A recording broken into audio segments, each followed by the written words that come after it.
Well, hello, friends. Mark Holmes here with my buddy Cowboy Joe Boo, and as always, thank you guys for watching, commenting, and subscribing to the Joe Boo Sports Report. Without you guys, this literally does not work. Let's get open for business and let's wake up the football gods here on this Tuesday morning, the day after tomorrow, friends. Our Dallas Cowboys head to Oxnard. If you're not excited now, if you're not happy now, I don't know what to tell you about it.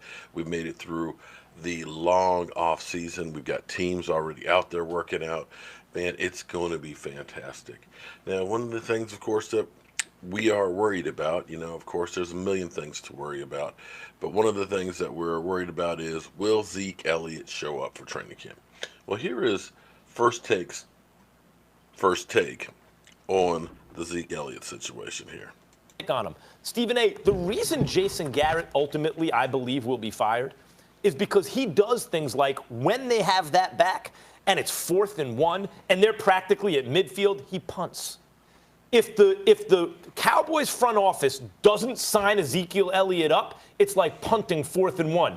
You did that. You set the table with this dude. Now you're going to have to eat with this dude, and he's going to have to eat too. So he has enormous leverage right now with the Cowboys. They cannot afford to let this become a problem for them or, God forbid, for them not have him on the field. They're going to have to get a deal done. He has the leverage to hold out. Fair enough about the leverage point, especially when he rushed for 1,434 yards last season, and he's won rushing titles in 2 of his first 3 seasons in the National Football League. Having said all of that, I wouldn't budge an inch. I wouldn't give him a damn thing for now. Let me explain. I don't give a damn about your numbers. Fact of the matter is, in 2017, you got suspended for 6 games. You just finished visiting the commissioner's office, if I recall correctly, because you got yourself into some other questionable incident. How do I know I can trust you? Let's be real about it, and let me just be very, very clear. Part of the reason... Okay. That's enough of that crap this morning. Okay.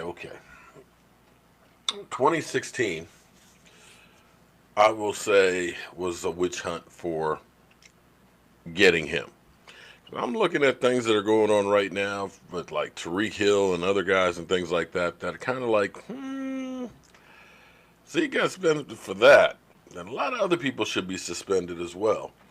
And, the Vegas thing, although it's not good, in the grand scheme of things, and the last 2 years since that, there was nothing. He's truly changed the narrative on him. You're seeing him, paid for the funeral for the high schooler that was gunned down. You've seen him doing a lot of stuff charity-wise. He's been hanging with his teammates and stuff. He just had one night where he had too much to drink, and somebody probably said something that kind of set him off. But he still did not explode completely. And, some people will say, well, you're just, sucking up to him. No, I'm not sucking up to him. I'm being honest. In the heat of the moment, we've all done some stupid shit. Fortunately, it didn't go any further than that. I've seen a lot of things a lot worse out there with NFL players that have not gotten even, a wink or anything. They've just kind of brushed it under the table. But here's the thing about running backs. And let's get past the Stephen A. Smith stuff. When you're looking at running backs and the contracts that they have, Todd Gurley signed that $60 million extension with $45 million guaranteed before last summer. He was 24 years of age at that time. Now he's dealing with arthritis possibly, and we don't know. They've told him lose some weight, cut down the workload that he's doing, and take it easy at training camp to try and prolong his career. But make no mistake about it, Todd Gurley is the engine that drove Jared Goff.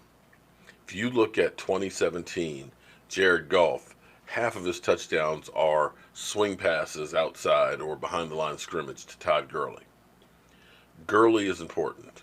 Now, when he was injured, they still had running production, but I don't believe they had the same passing production that they had with Todd Gurley. And it was missed. It was really, really missed. And that's where you know how important he is. But you still look at it and say, well, if he's not the guy that we are paying at $14.3 million, that hurts. And this is true. And this is the thing about running backs. Running backs don't have a lot of shelf life. As you look down the list in here, You don't see very many of them that are over the age of 30. You see Shady McCoy at 31 is like the elder statesman, and then of course you go down to AP, who is 34. But Frank Gore, that's he's a marvel. I'm still amazed that he's still out there. But that's it. Three guys over the age of 30. Running backs just don't. I mean, here we go. Todd Gurley, 25. Le'Veon Bell, 27. David Johnson, 28. Freeman, 27. Like I said, Shady, 31. Barkley, 22. McKinnon, 27. Fournette, 24. So you know that this is not quarterbacks that you see playing the 40. There are no 40-year-old running backs. And so that behooves you to make this, a good a contract as possible for the team. And that's why it's better to go ahead and put an extension on now for his contract. He's 24 years of age. He's had more yardage than anybody else in the NFL from the line of scrimmage over the last 3 years. And you look at this and say, we got this year, next year, and maybe 2 more really highly productive years. Add 2 years onto his contract. And the misnomer is that he's only getting $3.8 million this year. Well, that's the cap number for this year. But technically the deal was actually let me see. His deal actually works out to 6 point something. 6.23 is what it averages out because his contract was fully guaranteed. You got a lot of the money as a signing bonus. Next year's contract will be $9 million. So what you just do is, listen, you already got him at 6, basically for each year.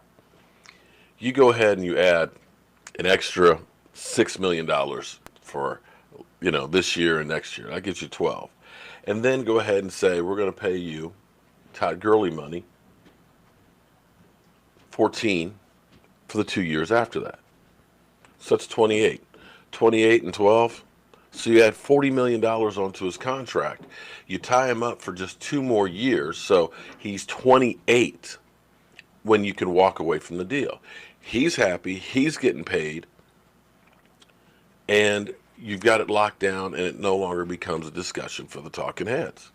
It's that simple. I mean, that's just roughly what I'm saying. You give them a $40 million, $45 million extension for 2 years. You're done. You're over with. Because here's the thing you got to remember, too. The salary cap's going to blow up. And one other thing, let me point out one other thing, too. Because when you do these contracts, this is key. This is what the Dallas Cowboys do that most people don't seem to understand. Because you hear DeMarcus Lawrence, $21 million a year. That's not exactly the truth. Understand, DeMarcus Lawrence was getting $20 million on a franchise tag this year. And that was a hard $20 million. You could not play with that number. You were going to have a $20 million cap hit. But the Cowboys typically, when they sign a new contract, that first year gives them some relief. And if you look at right here, DeMarcus Lawrence cap number is only $11 million.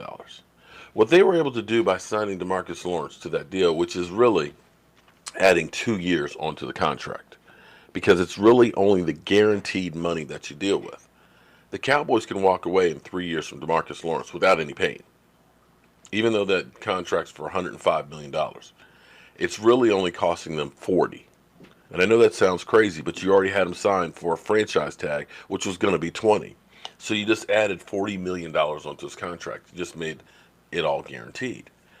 So if you went through with Zeke Elliott, whose number is 7.94, if you go ahead and add a little bit to that for this extension, you can reduce this number. That's right. You can reduce that number to give you cap relief to go ahead and get Amari Cooper done, as well as Dak Prescott. And that's the misnomer that people think. Russell Wilson signed a contract for $35 million, but it's only costing them $25 million on this year's cap.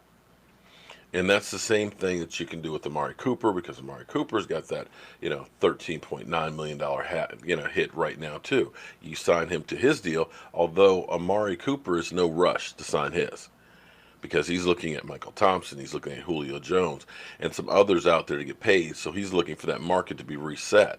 And, of course, then he's going to get a little bit more cheddar.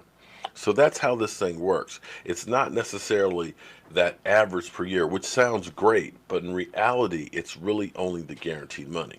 So they can play with that, get Zeke happy, and they can turn around. If he doesn't become productive after 4 years, they can let him go. Because what a lot of people have been saying is, oh, well, force him to play, on the current contract, and then franchise tag him the next year.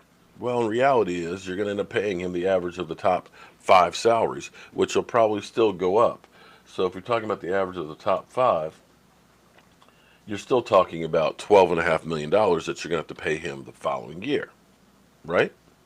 Plus the 9 that you're paying there. You're not really talking about adding a whole lot of money, but you're talking about a guy who's happy. Now, we saw what Emmitt Smith did when he was happy after getting his contract. We got 2 more Super Bowls out of it. And if you're the Dallas Cowboys right now, what you got to look at is I have a great group of players that are all basically in their 20s. My quarterback, my wide receiver, my running back, my linebackers, my defensive end, my offensive line is still young. What you want to do right now is say, I got 4 freaking years of this group that is young, that stay healthier because they're not old, that have that speed, that quickness, that hunger, that are trying to get those big contracts. So you want to do everything you can for this next 4 years to try and win as many Super Bowls as possible. And then you look at rebuilding. You take this group, you run it as hard as you can. You add as many pieces as possible that will give you an advantage, and you go for it. Because that's where this team really is. It's win now. It's not about saying, oh, we're worried about the cap down the road. The cap is going to be blowing up down the road. When they get the CBA done, when they end up getting more money digitally, because football's going online, when they start getting revenue from gambling and casinos, the salary cap may end up being close to $300 million in the next 5 years. Seriously. You may think I'm crazy, but seriously, that's where it's headed. So you go all in on this year, next year, the year after, and the year after. But then again, what do I know?